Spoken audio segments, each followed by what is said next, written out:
Anna, the Yarn Randomizer, and this is episode 44 of the Yarn Randomizer. Today is the 20th of February, and I'd like to welcome folks back who've been watching, and also welcome to anybody who happens to stumble across my podcast. I'm going to peek at my notes to try to keep this moving along. Yes, you can find me on Instagram and Ravelry as the Yarn Randomizer, and that's also my Gmail address, theyarnrandomizer@gmail.com. And finally, why randomizer, or one of the final things here, is because I pick yarns randomly from my stash using these numbered chips. For the most part, there's occasional where I'll do one for another reason, but most of the time it's Yarn Randomizer projects. Please like and subscribe if you enjoy this or find anything interesting here. And so beyond that, I think looking at, I got another cheat sheet here in front of me. I think we're ready to get on to business here. All right, so up front, don't like to make people wait. I wanted to say, so in episode 43, okay, hold on. You're gonna have to listen to an opening sound here for a moment. There we go. Let me get a few things out. All right, now I think that one can stay down there. Now in episode 43, I asked people to mention animal if they were interested in getting this mini that was left over from a pair of socks I made. It's 20 grams, and so the name that came up out of the random picking was Kelly Bennett, Kelly Bennett-G5K. And so if that's you, get in touch with me via Gmail, and we'll figure out how to get this out to you. Now for the winner, last time they got in touch with me, and so I still have to mail that out. It's been kind of a busy week at work. And so I'll be getting that out this coming Monday. And I also have another package that I was trying to send to Canada for somebody else, to Lynn in Canada, and I'll be getting that, trying to get that out on Monday. We'll see what happens with that. And also, I never did hear from the person who won the this yarn, this From Me to Yarn, this watermelon colored yarn. So I picked one of the other commenters out, and that person is Makes Stitches. Michelle A. Is the comment that I picked out randomly. And so if this is your name, or that's your name on, was it on YouTube, get in touch with me via my Gmail address and we'll figure out how to get this to you. So yeah, a lot going on there. All right, so that's the giveaways up front. And oh, what I'm wearing, and I forgot to even change my notes for this, but this is the, I believe it's the, oh my goodness, now I can't even remember. Oh, I will have to look this up really quick. And Zorzal, that's it. Okay, this is the Zorzal. And let me get to you who that is by. Projects. All right, there it is. So it's a Zorzal, and this is by Lisa Haynes. And so it's a really beautiful two-color shawl, and it's a big crescent shaped shawl, and it's got some nice tassels here on the end. And I made this with two different yarns, some junk yarn, smooth sock, and I don't know how to pronounce the name of this yarn, Tokmatone, and then also some Madelinetosh sock and undergrowth. That's the kind of solid green that's here. So let me show this to you really quick. It's a really great pattern if you've got two yarns to combine. And so these two yarns went really well together. And I believe, am I showing the correct side? Probably not. Nope. I'm going to turn that around. Let's try that. And so you can see it's all garter stitch, but it's got solid color sections, but also with stripe sections of the two yarns. And these two yarns went together really well. And so this is a nice big shawl and a really easy to wear crescent shape. And so what I typically do is I'll put it over and kind of shorten it on one side and then wrap it around like that. So I have the tassels hanging out front. There we go, like that. And yeah, ended up being a really nice shawl. And it's got this open kind of lace with the garter edge all the way along. But it's got a great shape to it, and it's just very squishy and very comfy. All right, so that's what I'm wearing. And so now let me bring my notes back up. And so now it's on to finished objects. Uh-oh, some yarn trying to escape there. All right, and so I finished my Sunday morning socks toe up, and I think these things turned out great. So I combined some mohair with a DK that I had. The mohair was from Les Garçons, and the DK was from Farm Girl Fibers, which may have a different name now, but these are just incredibly soft and just nice and fuzzy, and that pink of the mohair just went great with that speckled sock yarn, with the DK. It's a DK yarn. And so yeah, so these are just great. I just got them finished. I blocked them on the sock blockers and they are ready to wear. This is a toe up version of the pattern. There's also a cuff down version if that's your preference. And I did the fold over cuff. And one of the things I'd like to show you is in the pattern they have you cast off. And if you've ever done fold over collars or things like that, I tend to like to, instead of casting off, actually just sew the open stitches down. I feel like that gives more flexibility than a cast off edge. And so in here you can see that I just sewed down the loops inside and stuff. And so that makes it so I have a reasonably flexible area there instead of kind of a cast off edge inside the sock. So I think that works a little better. But yeah, I'd say the only change I would make to these socks would be, I would probably, if I do them again, and I probably will because I really like this pattern, but I would probably do a fleagle heel instead here to give it a little more room on the instep and everything. But yeah, it was a really nice pattern, and that was by Carly Perrins, Sunday morning socks. So yeah, either toe up or cuff down. And so really good pattern, really easy to use. And I like combining the mohair with the DK.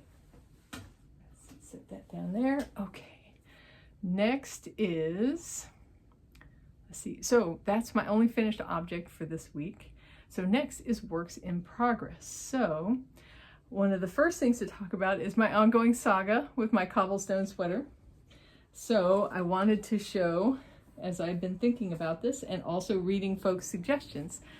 So again, I picked up this, which I thought might be a great way to put a contrast on the cuffs and the bottom edge and the top of this sweater.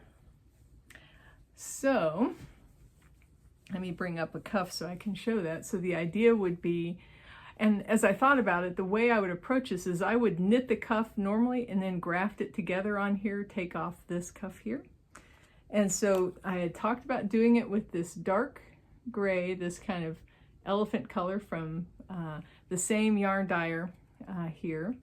But then as I read the suggestions and I looked in my stash, I thought another option would be to do a red at the cuffs and the bottom and the top is a possibility. Now, another very observant viewer spotted some of this yarn out in the world. And so they didn't have it at the Fiber Seed, but they had it at another yarn shop.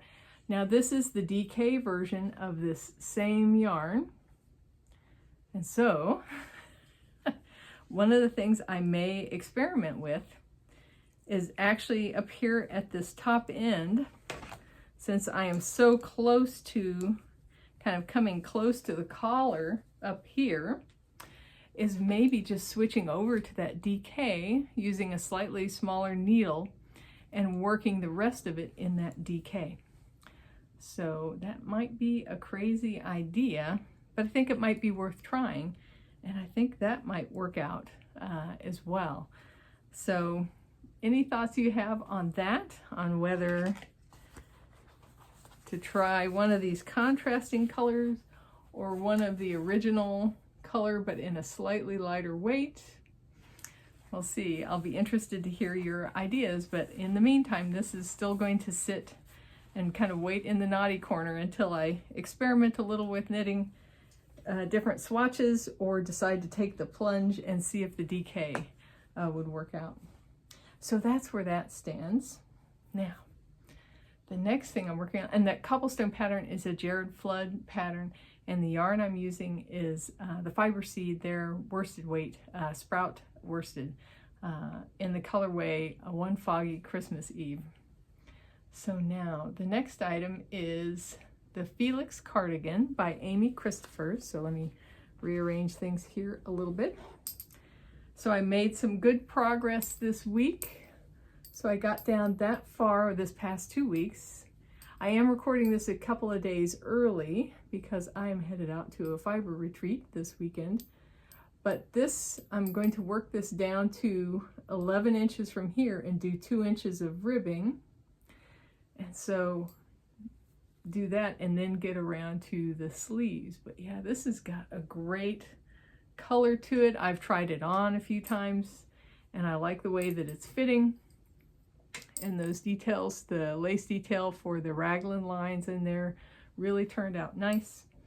And so this has, I think I will be able to finish that bottom edge before we get back next time and hopefully get the sleeves in progress on here. Move on to Sleeve Island. But yeah, this thing is really warm and really soft. So I'm looking forward to getting this done. And this is the sweater I'm really most focused on getting done right now. So that's it. That's, make sure okay, it's the Felix cardigan by Amy Christophers. And I'm using Lorna's Laces Resistance. It's supposed to be a DK yarn from Lorna's Laces, but I think it's a little more sporty than DK. And I'm using Garn Studios Brushed Alpaca along with it. And so different from their mohair silk, this has more of a matte appearance rather than kind of a shiny appearance. And yeah, I'm kind of a mixed opinion about it. I really like their mohair silk. I'm not sure about the brushed alpaca, but I'll have more to conclude about that once I finish this sweater and see how it kind of wears and sits and kind of hangs and everything. So that's it. So that's where the Felix cardigan is. Now, let's see, the year-long blanket project. Okay. So I'm making good progress. I finished section 2 of the blanket. And so now, if I can get this to uncurl here, I've finished the bubble section. So there's 3 repeats of bubbles here. And I've started on this next section, which is called Dots and Slip Stitch Petals. And so it starts with the main color, this dark green, which you can't see that well just yet, but I'm just on the first row of that 3rd section. So this continues to progress really nicely, and I'm really happy with it. I've actually had the other blanket that I finished last year on my bed, and I swear it feels like a weighted blanket. It's really nice. But I've got our spare bedroom kind of tidied up a little bit, and so I may move it onto the spare bed, which was my intention, but we're kind of enjoying having it on the main bed right now. But that design is the Bubbly Blossoms blanket by Stephen West. And yeah, it's only a little bit smaller than the previous one that I made, the Slipstravaganza blanket. But still, I expect that it'll, again, be one of these things that I just keep showing you the progress all year long. See how it goes. And if you look, I have a link in my project with the spreadsheet that shows the kind of dating of how much I'm completing by which time and everything. So yeah, so that's what's going on there. And that yarn is Lancava Mayaneo from Finished Knits. And so it's a more affordable. It requires 16 skeins of DK, 100 gram DK skeins for this blanket. And so to make it a little more affordable, I use some 75% wool, 25% nylon DK from Finished Knits and everything to make it affordable. So finally, as far as works in progress, I decided to start my husband's fatigue hat. I'll put in a picture. It's a World War II pattern from Great Britain. And basically it's a 36-inch long tube and fingering weight yarn in stockinette that you kind of seam flat at the edges. So you have 2 flat edges on it, and you can wear it as a scarf or stuff it into itself similar to the Musselburgh hat and fold it up and wear it that way. Now what happened was I did some estimates on this yarn about kind of how many stitches I would need to fit my husband's head, and I did try to plan in some negative ease. But what happened was, as I started knitting this for a while, I realized I didn't have enough negative ease. It was almost coming out to the measurement of his head. And so I was really kind of, you know, I didn't want to rip it all out, redo. I started it with a provisional cast on, and I didn't want to pull it all out and redo that provisional cast on and everything. So I thought about it a little bit, and I realized what I could do is simply start doing the rounds and drop the stitches I wanted to drop. And so you can see this here. This is probably breaking all the rules as far as knitting goes, but here is the original part where I dropped these 28 stitches, and I just started knitting on the remaining stitches in the round, and you can see if I can show this here, that works fine. I pick up from there. And so what will happen is, as I make progress this way, I'll come back here at some point and pick up these stitches here and knit the other direction to finish it off, and then re-knit that section then. So I didn't have to do it now, and I didn't have to redo the provisional cast on. Now there's some interesting consequences about reducing these stitches. Let's see, this pattern is an old Jaeger knits pattern. Doesn't have a particular Jaeger hand knit, and I'll link the pattern below. But this is yarn, let's see, I didn't put in the notes for the yarn. I know this is companion fiber, their fingering yarn in rhododendron, and I feel like they got those colors about right. But this project shows an interesting example of what happens with these variegated yarns like this. Now, when I was doing a lot of stitches in this first part, you can see that the colors were kind of evenly interspersed. But once I reduced the stitch count, you can see how this is flashing now. And so that is a result of coming down 28 stitches and causing this color to overlap with itself a little bit. So, you know, some people like that, some people don't. Sometimes you want it to happen. I think it's okay for this hat. I'll be interested to see what happens, because I want to show you, you can see that it's starting to, it came up and now it's starting to reverse the other direction maybe. We'll see what's going on. But it's going to end up really pooling significantly as I work it on this number of stitches. And so that'll have a big effect on what the hat looks like, but it'll be kind of interesting at the same time. Now I want to show you a couple of examples. I have two Musselburgh hats here. And so this is one that I knit for myself.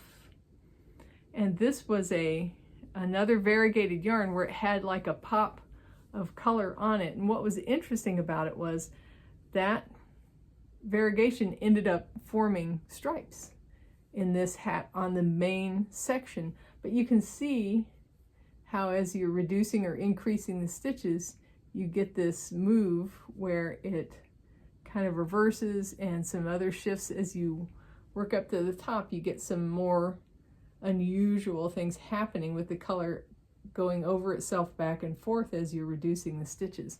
But overall on the hat, it's mainly striped. And I thought that worked out pretty well. This color is, I think, September Aspens.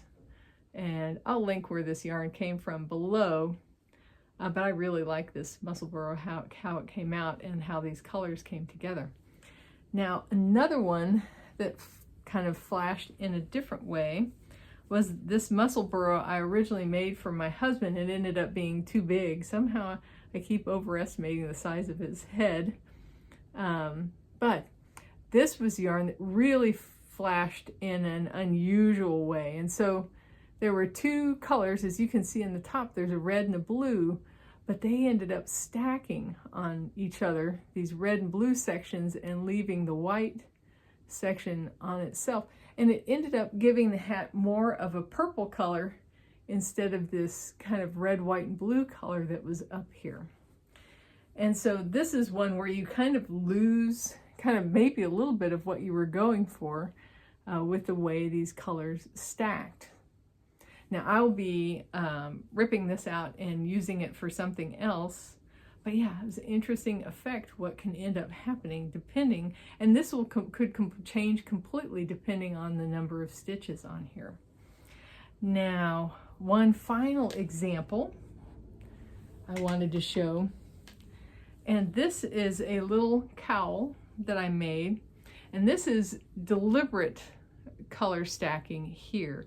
Now, this is a pattern by Stephanie McPhee, and there was, I think, a brand of yarn she recommended, but I used the fiber seed.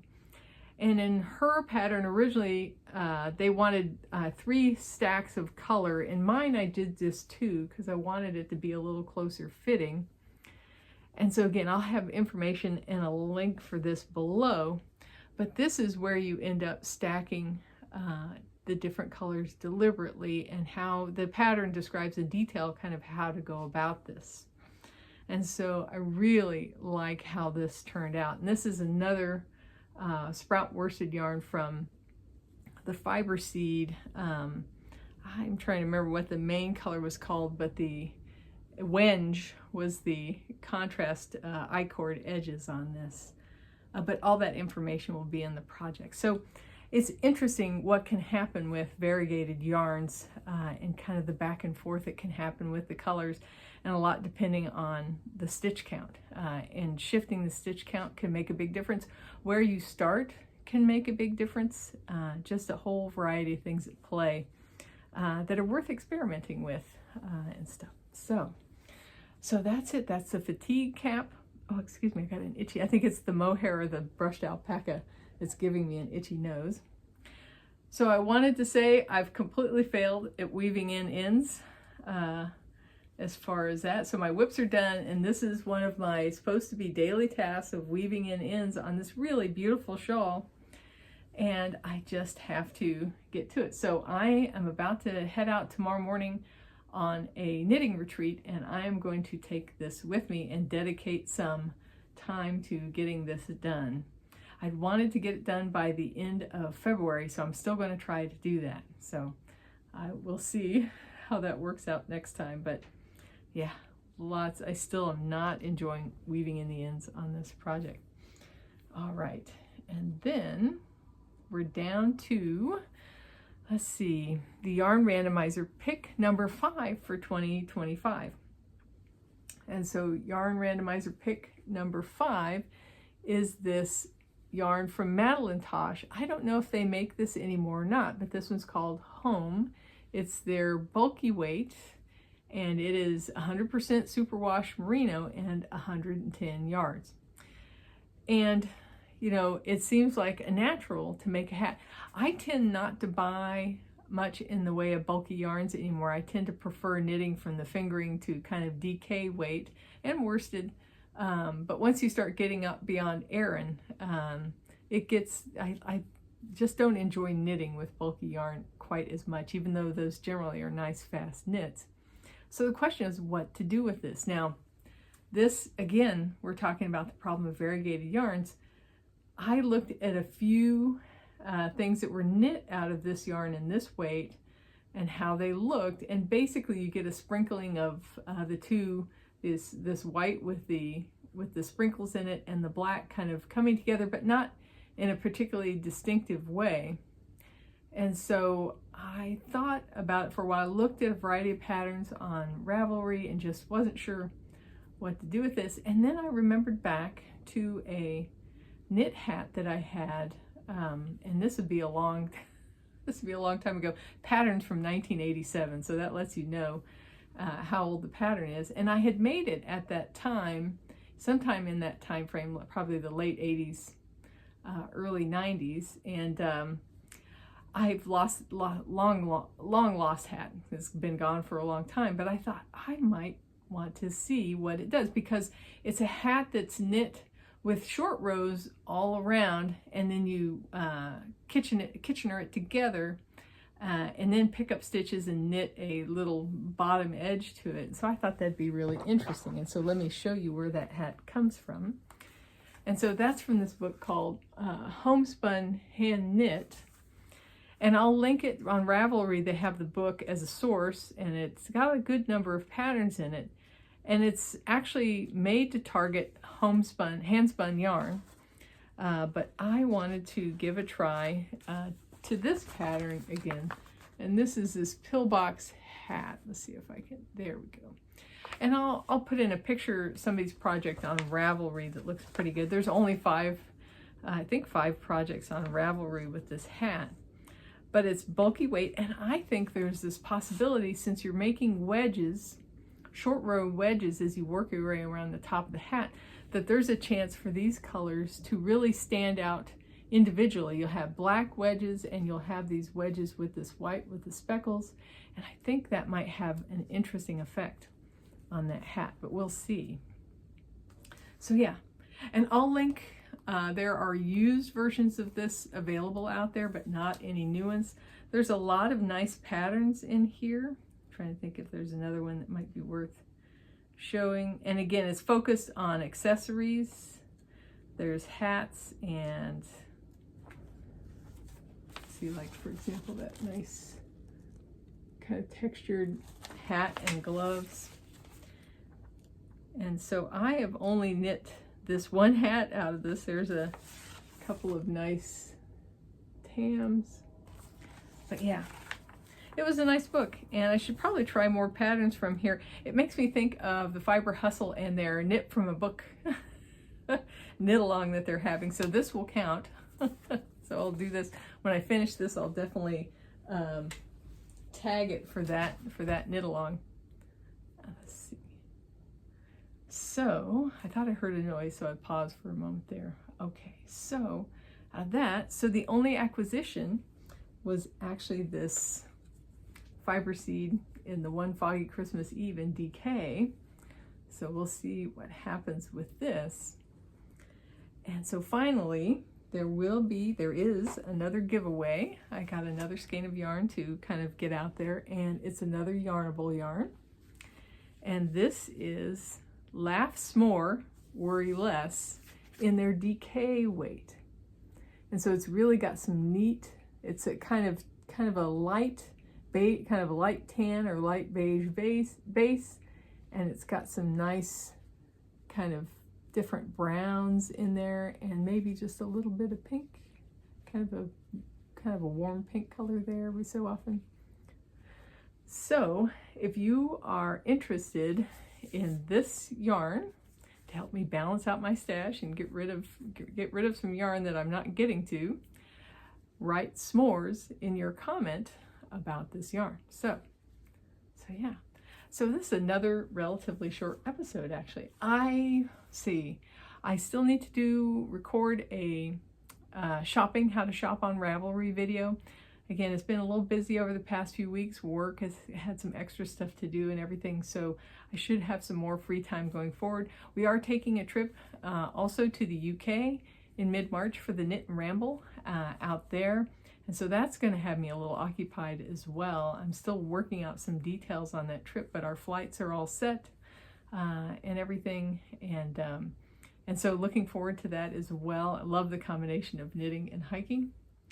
Let's see. And so I'm going to do a video also when it comes to picking up and starting to knit the other way on this fatigue hat.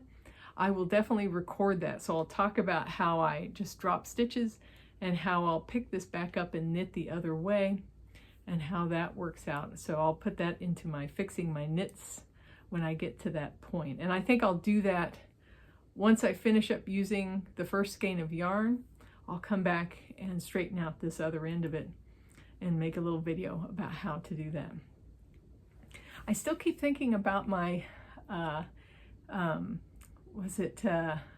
make one right, make one left video that I really want to do. And I know the real hesitation for me is just the amount of work, how much knitting that I'll have to do that doesn't go towards a project. And so I need to do it in little bits and bites, I think is the main thing. So not think of it as like one long haul, but do it in small pieces. But I really want to go over how the make one left, make one right, where you lift up the strand between the stitches, and doing a yarn over either a forward yarn over or backwards yarn over on the previous row at that spot, or just throwing a loop, like how you do a backward loop cast on.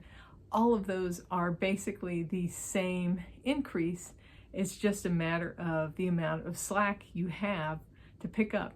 And that, my thing is, what people need to be aware of is the fact that when you pull up that strand without any slack, like adding into slack, it has an effect on the adjacent stitches, and that is it tightens them, it scavenges yarn from adjacent stitches and will tighten them up, and that will have an appearance. And it's one sometimes designers take advantage of, but maybe sometimes you don't want. And so I definitely need to start recording parts of that so that I can get that all assembled eventually and really show kind of everything about make one left and make one right.